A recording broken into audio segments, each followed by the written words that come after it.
अपेक्षा ही हमारे जीवन में दुख का कारण है।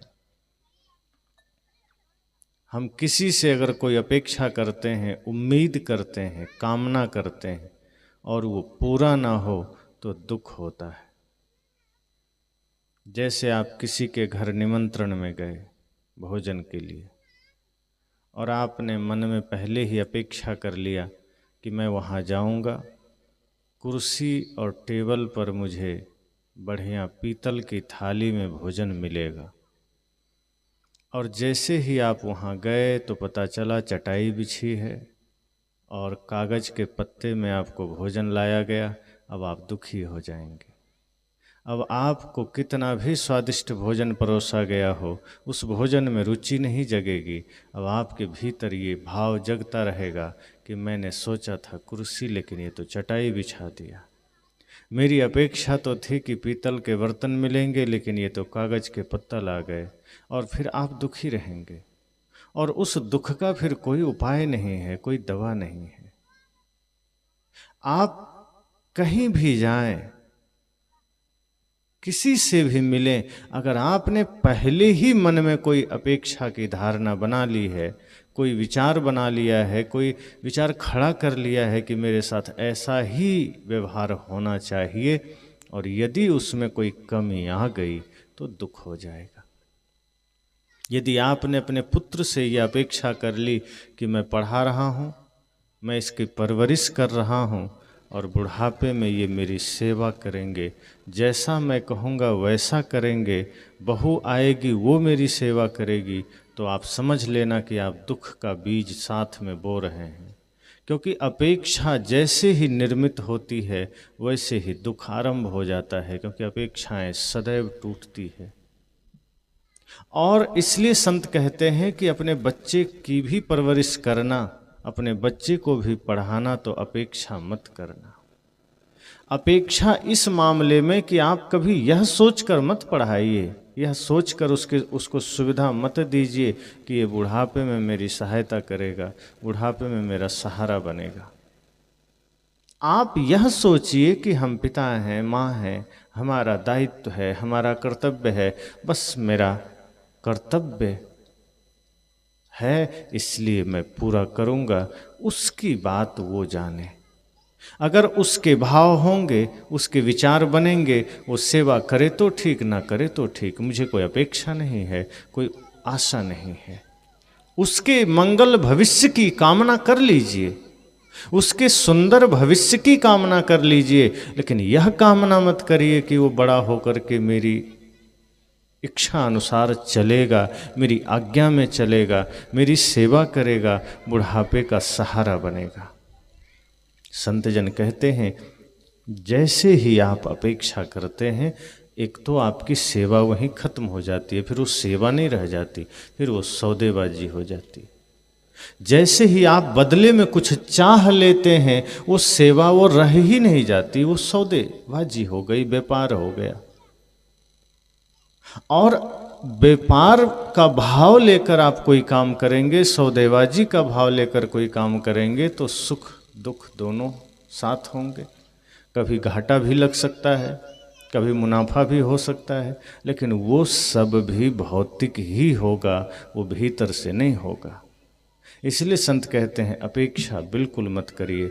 आप अपने बच्चों के लिए भी, अपने भाई, अपने मित्र, अपने किसी सगे संबंधी, अपने शिष्य, किसी से भी अपेक्षा मत करिए। इतना ही भाव मन में रखिए कि मेरा कर्तव्य है, मेरा फर्ज है, मेरा दायित्व है, मुझे एक अवसर मिला है, मैं करूँगा। वो करे ना करे उसकी बात है। प्रेम भी किसी से करिए, कोई अपेक्षा मत करिए कि मैं कर रहा हूँ तो उसे भी करना चाहिए। यदि यह भाव लेकर आप प्रेम करते हैं, वो प्रेम भी वहीं खत्म हो जाता है, फिर वो भी व्यापार हो जाता है। प्रेम का अर्थ ही है जहाँ वो करे ना करे उसकी बात। हमारा धर्म, हमारा दायित्व है कि मैं सदैव प्रेम में जीऊँ, मैं सदैव त्याग में जीऊँ, मैं सदैव करुणा में जीऊँ। जब इस भाव के साथ आप जिएंगे निरपेक्ष होकर के, तब सुख स्वाभाविक जागृत होगा। फिर बुढ़ापा भी सुखद हो जाएगी, जवानी भी सुखद रहेगी, और फिर आपको यह कामना नहीं करना पड़ेगा कि पता नहीं बुढ़ापा में क्या होगा। अक्सर बुढ़ापा दुखद तभी होती है जब हम कामना पहले ही कर लेते हैं। और यह देखा गया है कि जो माँ बाप अपने बच्चों से ज़्यादा उम्मीद करके उसकी परवरिश करते हैं, वही माता पिता ज़्यादा दुखी भी होते हैं। जो माता पिता अपने बच्चे को ज़्यादा उच्च शिक्षा देते हैं और ये सोचते हैं कि जिस दिन ये डॉक्टर बनेगा, इंजीनियर बनेगा, एसपी डीएसपी कलेक्टर बनेगा, उस दिन हमारे जीवन का सारा दुख दूर हो जाएगा, लेकिन इतिहास गवाह है कि ऐसे ही लोगों के माता पिता ज़्यादा रोए हैं। जो बड़े बड़े डॉक्टर बने हैं, इंजीनियर बने हैं, एसपी डीएसपी डीएम कलेक्टर, जो कुछ भी वो बड़े पद पर गए हैं, उनके माँ बाप ही ज़्यादा दुखी हुए हैं, क्योंकि वहाँ पर सेवा भावना उन्होंने नहीं सिखाई। अपेक्षा तो कर ली, ऊंची शिक्षा भी दे दी, लेकिन अपेक्षा इतनी ज़्यादा हो गई कि वो अपेक्षा दुख का कारण बन गया। संत कहते हैं, अगर सदा सुख चाहते हो, सदा शांति चाहते हो, अपेक्षा मत करना।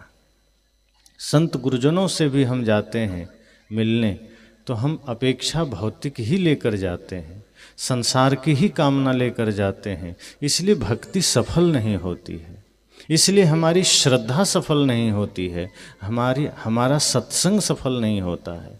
कितने ऐसे लोग, कितनी ऐसी माताएं गुरु संत के पास जाती हैं तो वो कहती हैं, गुरुजी कृपा कर दीजिए, पोता पास हो जाए या बेटा को नौकरी लग जाए, और अगर नौकरी लग जाए तो हम आपको बुला करके भंडारा करेंगे, सत्संग करेंगे। और यदि, और संत ने कहा यदि नौकरी नहीं लगी तब, का तो उतना फुर्सत कहाँ है आपको बुलाने का, उतना टाइम थोड़े है। अगर कुछ हो जाए तब बुला सकते हैं।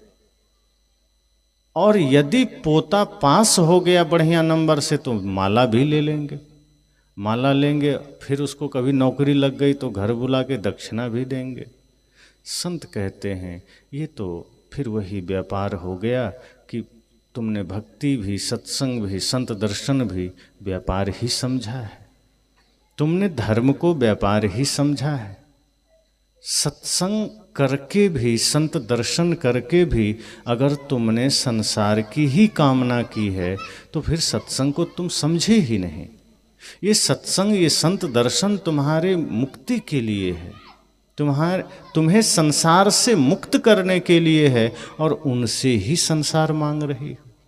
और यदि संसार न मिला तो भक्ति छोड़ने का भी धमकी दे रहे हो। कई शिष्य तो ऐसे होते हैं जो कहते हैं अगर हमारे घर में धन नहीं आया तो ये माला आपके आश्रम में फेंक आएंगे, ये माला का जरूरत नहीं है। अगर हमारे बेटे को नौकरी नहीं लगी तो ये माला आसनी सब गुरु जी को सौंप देंगे। यानी कि गुरु से जुड़ते भी इसलिए हैं कि कोई शरीर की बीमारी ठीक हो जाए, बेटा पोता नौकरी में चला जाए, घर पक्का बन जाए, ज़मीन खरीद लें, फैक्ट्री बन जाए, बैंक बैलेंस हो जाए, कुछ सोना चांदी इकट्ठा कर लें। अपेक्षा जहाँ भी है वहाँ दुख है। इसलिए संत कहते हैं अपने बेटे से, अपने मित्र, अपने पड़ोसी से भी मत करना, धर्म में तो न ही करना। संसार में भी जहाँ अपेक्षा है वो दुख ही है। और सबसे बड़ी बात यह है कि हम जैसे ही कामना करते हैं फिर वो सेवा रह भी तो नहीं जाती। जैसे आप सेवा कर रहे हैं, मान लीजिए आप किसी प्यासे को पानी दे रहे हैं, द्वार पर कोई भिक्षुक आ गया, आप उसे एक मुट्ठी अन्न दे रहे हैं, और अन्न देते देते यह मन में भाव जग गया कि मैं तो बड़ा सेवा का काम कर रहा हूँ, दान का काम कर रहा हूँ, इसके बदले में मुझे फल बढ़िया मिलना चाहिए, स्वर्ग मिलना चाहिए, समृद्धि मिलनी चाहिए। संत कहते हैं आपका वो दान वहीं पर ख़त्म हो गया, आपकी वो सेवा वहीं ख़त्म हो गई। जैसे ही किसी को कुछ दिया और मन में भाव उठे कि इसके बदले में कुछ मिले, बस वो सेवा समाप्त। अगर किसी को 5-10 रुपये दान कर दिया और मन में ये भाव जग गया कि इसका फल मिल जाए, एक गिलास जल पिला दिया और मन में भाव जग गए कि इसका परिणाम हमें मिल जाना चाहिए, वो सेवा वहीं खत्म हो गई। इसलिए गुरुजन कहते हैं कि अगर द्वार पर कोई भिक्षुक भी आ जाए तो यह भाव रखिए कि कितना बढ़िया पुण्य का अवसर मिला है, कितना बढ़िया मौका मिला है कि हमारे द्वार पर भिक्षुक के रूप में शायद स्वयं परमात्मा आ गए हों, स्वयं भगवान का आगमन हो गया हो, स्वयं गुरु संत के वेश में भगवान का आगमन हो गया हो। इसलिए अच्छा है कि इस मौके का मुझे लाभ उठाना है और कुछ मुझे नहीं चाहिए, बस मेरा तो कुछ है नहीं, एक माध्यम हम हैं, जो बन सकता है इनके झोली में डाल देते हैं। जितना सामर्थ्य है उस अनुसार अन्न हो या पत्र पुष्प द्रव्य कुछ भी हम इनके झोली में, इनके पात्र में डाल देते हैं और बस इतना डाल करके शुभ कामना करते हुए आप बस वहीं विराम हो जाइए। यदि इससे अधिक अपेक्षा आपने कर लिया तो वो दान भी वहीं खत्म हो जाता है, फिर उसका एक भी फल नहीं मिलता। लेकिन आजकल आदमी अपेक्षाएं इतनी करता है कि 2 रुपया भी किसी को दान किया तो तुरंत हिसाब लगाने लगता है कि संत ने कहा था कि अगर तुम 1 रुपया भी दान करोगे 10 गुना होके मिलेगा, 1000 गुना होके मिलेगा। अब वो सोचता है कहीं मुझे भी 10 रुपया कोई दे दे, अब हमें भी इसका फल मिल जाए, अब हमें भी कुछ मिल जाए। हम थोड़ा सा मंदिर चले गए तो सोचने लग जाते हैं कि हम इतने बड़े धर्मात्मा हो गए कि अब सीधे विमान ही आ जाए बैकुंठ से ले जाने के लिए। मंदिर गए, सत्संग गए, इतने में ही कामना इतनी बड़ी हो गई, इतनी बड़ी अपेक्षा हमने कर लिया, इतना बड़ा स्वार्थ हमारे भीतर जागृत हो गया कि हम तुरंत कुछ ना कुछ चाह करने लगे। और यही हमारे दुख का कारण है, यही हमारे जीवन की समस्याओं का कारण है। इसलिए संत कहते हैं कि सुखी होना चाहते हैं तो निरपेक्ष हो जाना, कोई अपेक्षा नहीं। बगल में कौन बैठा है, घर में कौन है, साथी कौन है, बाहर कहाँ किस जगह है, कोई अपेक्षा नहीं। कई बार आप कुछ काम करते हैं, तुरंत अपेक्षा होती है कि हम कर रहे हैं, अगल बगल वाले भी थोड़ा हेल्प कर दें तो अच्छा हो जाएगा। संत कहते हैं कि आप करिए, निस्वार्थ भाव से काम करिए, और यदि कोई सार्वजनिक काम है, अकेले बिल्कुल असंभव है, तब तो निवेदन करके सहयोग ले लीजिए।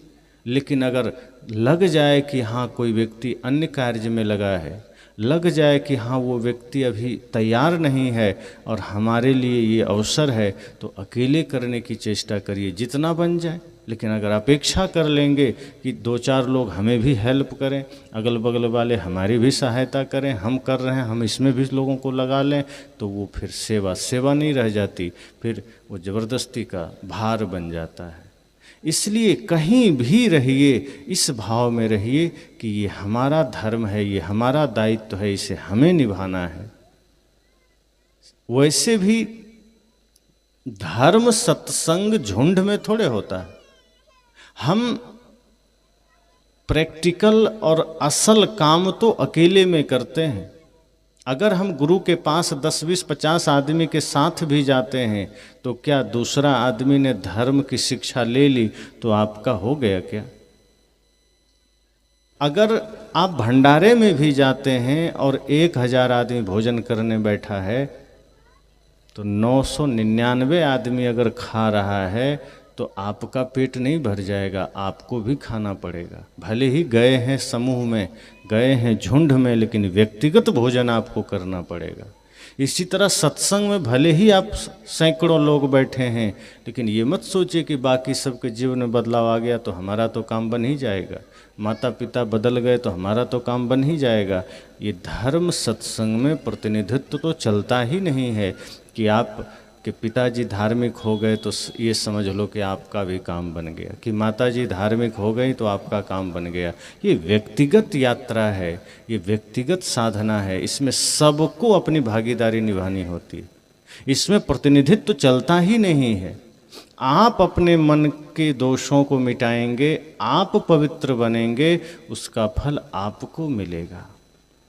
इसलिए यह भाव भी ना हो कि बाकी सब कर लेगा तो हमारा भी काम बन जाएगा। ये अपेक्षा भी दुख का कारण है। हमें खुद बढ़ना है, हमें खुद चलना है, ये कर्तव्य हमारा है, ये दायित्व हमारा है। आप यह सोचिए कि हमें बदलना है, घर में कोई बदले ना बदले, परिवार बदले ना बदले, समाज बदले ना बदले, हम तो प्रतीक्षा में बैठे होते हैं कि और 2-4 लोग बदलें तो हम भी बदलें, वरना क्या दिक्कत है, गांव के लोग बिगड़े हैं, हम भी वैसे हैं, ठीक। अक्सर अगर हमारे जीवन में कोई त्रुटियां होती है तो हम उन्हीं 10 लोगों का नाम याद करते हैं जिनके जीवन में कोई दोष है, कि वो भी तो वैसा है, अमुक आदमी भी तो गलती करता है, हम अकेले हैं। मैंने कल भी कहा था कि अच्छी चीज़ें अगर किसी से लेनी हो तो हम कम देखते हैं, लेकिन बुराई के लिए हम पूरा समाज खड़ा कर लेते हैं। तो संत कहते हैं सदा सुख, सदा शांति, सदा समृद्धि का द्वार यही है, निरपेक्ष हो जाए। अपेक्षा दुख का भयंकर कारण है। आपने बहू से एक अपेक्षा कर लिया कि वो बुढ़ापे में हमारी सेवा करेगी, अब उस अपेक्षा के नींव पर आपने भविष्य की इमारत खड़ी कर ली है। अब आपकी जितनी भी यात्राएं होगी उसी दिशा में होगी, स्वार्थ में, कामना में, अपेक्षा में, और कहीं कुछ ऊंच नीच हुआ फिर वही बहू आपको आपकी सेवा और आपके सहारे तो छोड़िए, एक गिलास पानी भी देना बंद कर देगी, फिर आपकी आंखों में आंसू के सिवा कुछ नहीं होगा। और ये होता ही इसलिए है क्योंकि हमारी सेवा स्वार्थ में बदल जाती है, और कोई कारण नहीं है। जो भी हम करते हैं कर्म, उस वक्त क्या भाव है ये महत्व रखता है। आप किसी को पानी पिला रहे हैं, देखने वाले को तो लगेगा बड़ा धर्मात्मा आदमी है, जल पिला रहे हैं, लेकिन जल पिलाते समय आपके मन के भाव क्या हैं ये बहुत महत्व रखता है। आप किसी को भोजन करा रहे हैं, भोजन कराते समय आपके मन के भाव क्या हैं। आप किसी को दान दे रहे हैं, दान देते समय आपके मन के भाव क्या है। आप देखते हैं ठंडी का समय है तो लोग कंबल बांटने निकल जाते हैं, और कंबल बांटते समय एक कंबल तो दे रहे हैं और 8-10 आदमी उसी कंबल में हाथ छुआ देते हैं कि मेरी ओर से भेंट।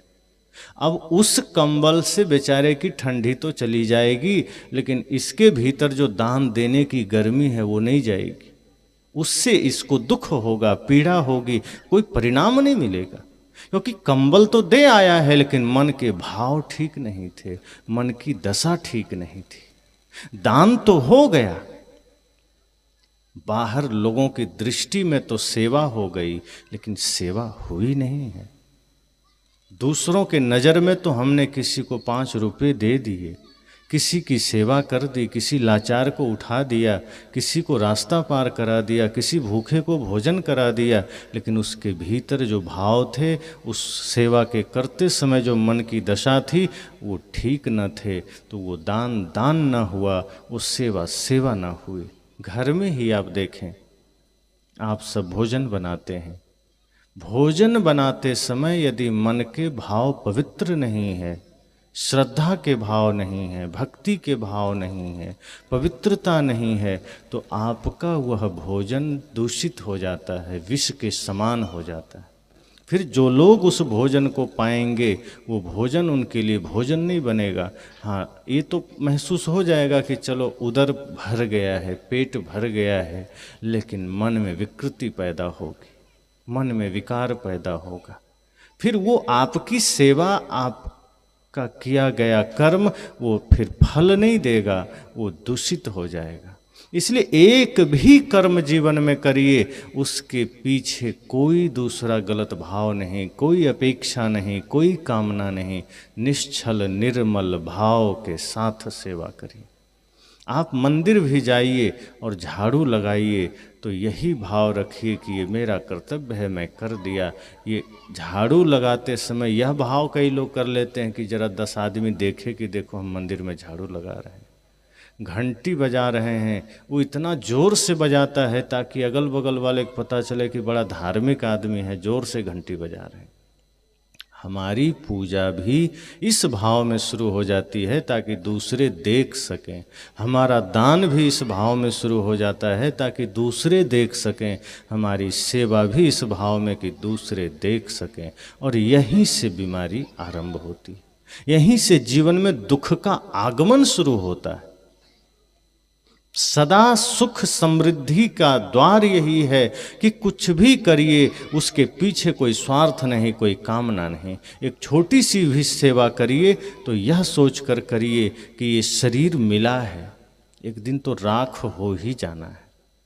ये जो भी शरीर है, काला हो, गोरा हो, सांवला हो, छोटा हो, बड़ा हो, धनी है, अमीर है, ये शरीर तो साधन है। आज है, धीरे धीरे शरीर ढलेगा, धीरे धीरे बिखरेगा, एक दिन ऐसा होगा पूरा बिखर जाएगा। तो जो शरीर राख हो जाना है, उस शरीर को अगर हमने सेवा में उतार दिया तो इसके लिए कामना क्या करना, इसके लिए अपेक्षा क्या करना। जब तक श्वास है, जब तक शरीर है, जिंदा है, प्राण है, तब तक एक एक पल हमें सेवा में उतार देना है। वरना ये शरीर तो एक दिन ऐसे भी राख होना है। तो कोई भी कर्म करिए यह भाव लेकर करिए कि शरीर तो नश्वर है, पीछे वाले भी न रहे, हम भी न रहेंगे। जितना इसका सदुपयोग कर लेंगे उतना काम होगा। तो सेवा ही तो हमने किया है, किसी की सहायता ही तो किया है। ये मेरा धर्म था, ये मेरा कर्तव्य था। इसमें स्वार्थ की क्या जरूरत है, इसमें अपेक्षा की क्या जरूरत है। सूरज जब उदय होता है पूरी दुनिया को प्रकाश देता है, जीवन ऊर्जा देता है, बदले में कुछ चाहता कहाँ है कि आदमी कुछ दे दे। ये वायु समस्त सृष्टि को प्राण दे रहा है, बदले में चाहता कहाँ कुछ। ये नदियां समस्त मानवता को जल दे रहा है, समस्त मानवता नदियों के जल से तृप्त हो रही है, बदले में नदियां कहाँ कुछ चाहती है। इस पूरे सृष्टि में आप देखें, संपूर्ण प्रकृति आपको दे रही है, कुछ न कुछ कहाँ चाहती है। हम थोड़ा सा कुछ करते नहीं हैं कि अपेक्षा कर लेते हैं, कामना कर लेते हैं, स्वार्थ पहले जागृत हो जाता है और इसलिए फिर आदमी दुखी होता है। इसलिए मैंने कहा कि जीवन की इस यात्रा में एक ही संकल्प हो कि मुझे कुछ नहीं चाहिए, हमसे जितना बन सकता है हम करेंगे।